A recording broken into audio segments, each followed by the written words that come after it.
It is fight week for UFC 302 in New Jersey, so I figured it made sense to check in with the man who put Toms River, New Jersey on the map. It is UFC Hall of Famer Frankie Edgar. And Frankie, I guess the first thing I wanted to ask you, man, big UFC pay-per-view, your backyard. Does it give you that little itch? Like, oh, man, let me get on there. I got one more in me, or is it beginning nice to just kind of be in the crowd and take in some fights? Yeah, I mean, there's that competitive spirit in me. It'll be in me forever, especially when it comes to, to my backyard. A lot of buzz in town about it.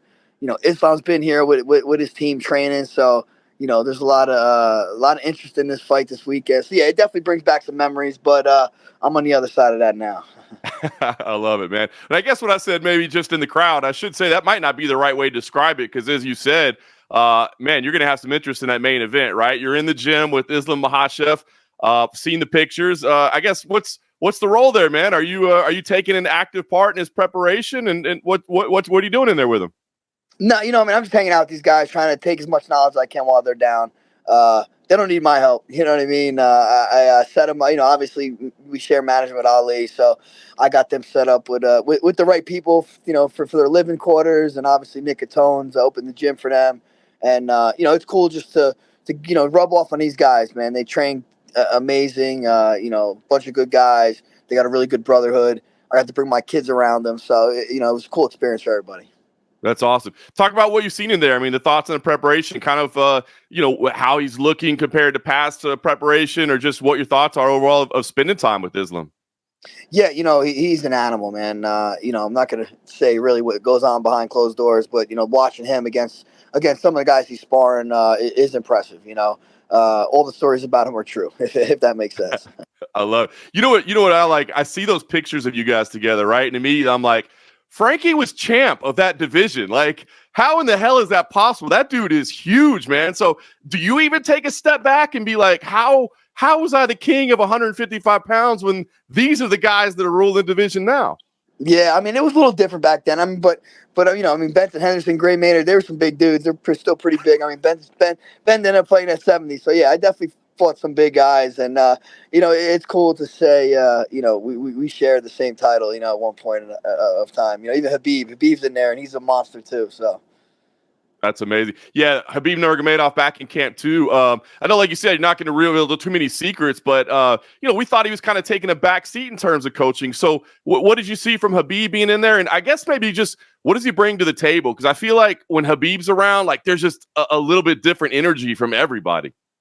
Yeah, I think people get a confidence. They get a confidence from having him, in the room, and you could tell he's learned a lot from his father. The presence he brings in, you can see the influence from his father. So, I know his father's a legend to all these guys, and they all look to Khabib as the second coming. Is how I feel.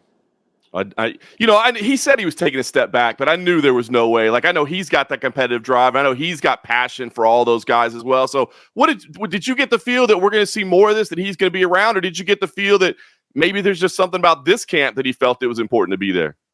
No, I don't know. The way it seems is that he's there to stay. He's their leader, and I think for fights like this, I think that we'll see Khabib. I mean, I don't know for sure, but just by watching him and seeing how good he is with these guys and just with everybody, he's a master at what he does. It's not surprising, to be honest. That's awesome, man. Well, of course, Islam faces Dustin Poirier on Saturday night. A lot of Dustin Poirier's timeline kind of overlaps your own, right? I mean, you guys were at the top of the division for a long time. You guys have been on cards together. So I got to imagine you're a fan. Like, nobody that's a fan of MMA isn't a fan of Dustin Poirier, the guy and the way he fights. But obviously, Islam's your guy. You're in the gym with him. But I guess what I want to ask you is, man, how much of a challenge do you think Dustin presents here, right? Because a lot of people, we understand stylistically how these guys match up. But Dustin, kind of like you, he's got that dog in him, right? So, I mean, how much of a threat do you think he is? I had Dustin out here when I was getting ready for Benson Henderson, and I'm very friendly with him. Super nice guy, family man, hard worker, and like you said, he has that dog in him. So that gives him every opportunity. I have a feeling. I mean, you see in some of his interviews, he knows this is the last chance. So I think I've seen something, win or lose, this might be it for him. So guy backed in the corner, last chance, they're dangerous, and he could put a pace on people. He has knockout power in both hands.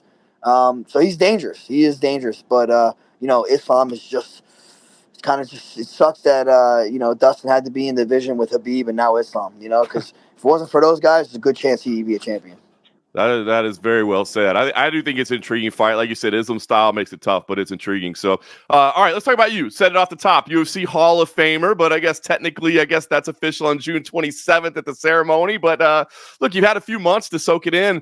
I'm just kind of curious what it means to you, right? Because like you've been UFC champion, you've been at the top, but champions come and go, right? Hall of Fame stays forever. And I know that I don't think any athlete trains going, I'm going to be in the Hall of Fame someday. They say I'm going to be champion someday, right? But now that you've had this honor, you've had a little chance to think about it, what does it mean to you? Honestly, I never thought about being a Hall of Fame. Like you said, you don't think of that stuff. But you put a body of work. You put your heart and soul into something for as long as I did. It's kind of bound to happen, I guess. As long as you win the titles and have those epic fights and you get known, this is what comes. And it's an honor. You look at the names ahead of me that are in the Hall of Fame. I mean, you're amongst legends and people that started this sport. So for me, it's I was never a legacy guy. I feel like my legacy are my children, but this is something I can hang my hat on. Like you said, it lasts forever, and I'm in a Hall of Fame, and it'll be in the history books, for as long as the books are around. I love it, man. Well, it is a well-deserved honor for you for sure. You got to make a speech. How's that process going? Because I find it hilarious, given what you guys choose to do for a living, that sometimes there's some nerves about getting up there and speaking, even though you'll get in a cage fight, But how's the preparation going, and are there nerves ahead of that speech? Oh yeah, for sure. I'm gonna have someone help me. I was gonna write it myself, but I'm like, I'll get. It's gonna be my words, but I'm gonna have a professional do this. I think, and but it is nerve wracking. I'm not trying to go. I don't know what kind of speech people expect from me. I'm just gonna go out there and thank everybody that helped me get there, because it's definitely a one-on-one sport. You're the only guy in there, but it does take a village to get it done. So I have a lot of people to thank, and that's kind of how I want to go about it. That's awesome, man. It's funny because there's so many new fans to the sport, right? That might not have seen your title reign. I mean, as soon as somebody mentions your name, I think the Gray Maynard trilogy, like obviously is what comes to mind right away. BJ Penn, that trilogy, especially those first two fights, of course. But listen, there's Chad Mendes, there's Cub Swanson. I mean, there's so many great performances. So like, if somebody hasn't seen Frankie Edgar, they don't know the body of work. Like, what's the one fight that you would be like, watch that one, that'll tell you who I am? I say Yair Rodriguez. Maybe my first fight in UFC, Tyson Griffin. I think those will tell you a little bit how I am. That's awesome, man. Are you? Do you ever watch the old fights? I mean, does anybody want to watch them with you, or do you ever break them out and fire up Fight Pass and relive history at all?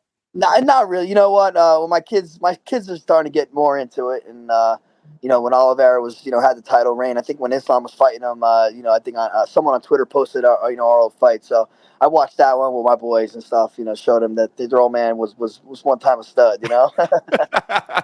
That's awesome, man. Well, I love what you said, that your legacy of your kids. I know you're active with them. Look, you're still talking about MMA. You got the Champ and Tramp podcast. You got the Iron Army Academy, right? Is that open yet, or is it just about right here, open? It's any day now. I'm hoping July. Dealing with contractors and townships and stuff in New Jersey is not the easiest. So we're getting through it, but we're in the process now, and it's looking promising for July. I love it, man. That'll be obviously a top facility just to have your name associated. How active are you going to be? I mean, do you envision yourself like teaching classes and being out on their mats? Yeah. Oh yeah. I'm definitely teach. Big jiu-jitsu program, big Muay Thai program, hopefully a box program in the future, and obviously an MMA program. Do I want fighters? If it happens organically or my kids end up, then we'll do it. But we'll see how it goes. I love it. What made you pull the trigger on, say, because obviously it's a big undertaking to open a gym and to go through all that. So what made you say, this is what I want to do? I've noticed that I'm home and I'm in the gym anyway, helping guys out, and in the morning, and then I'm in wrestling gyms helping my kids out. So I'm like, I might as well do my own gym and just hang out there. So this is who I am. This is what I do. I still train, every day for the most part, and why not give back to my home community? I love it, man. Well, listen, man, I'm excited to see you out here in Las Vegas for the Hall of Fame induction, man. Obviously, this is going to be a big weekend in New Jersey. What else lies in the future? I mean, I imagine you're always going to be around this sport in some form or another. You got the gym opening up. I mean, coaching, being in the gym with these guys. What does the future hold for you? Yeah, I think mostly the school. Being maybe we'll have some fighters and coach like that, but just getting the next generation their shot, their opportunity. I love it, man. Well, Frankie, it was always an honor to cover your career. I look forward to staying in touch with you as things progress, and look forward to seeing you at the Hall of Fame induction ceremony. I appreciate it, John, man. It was a pleasure, brother.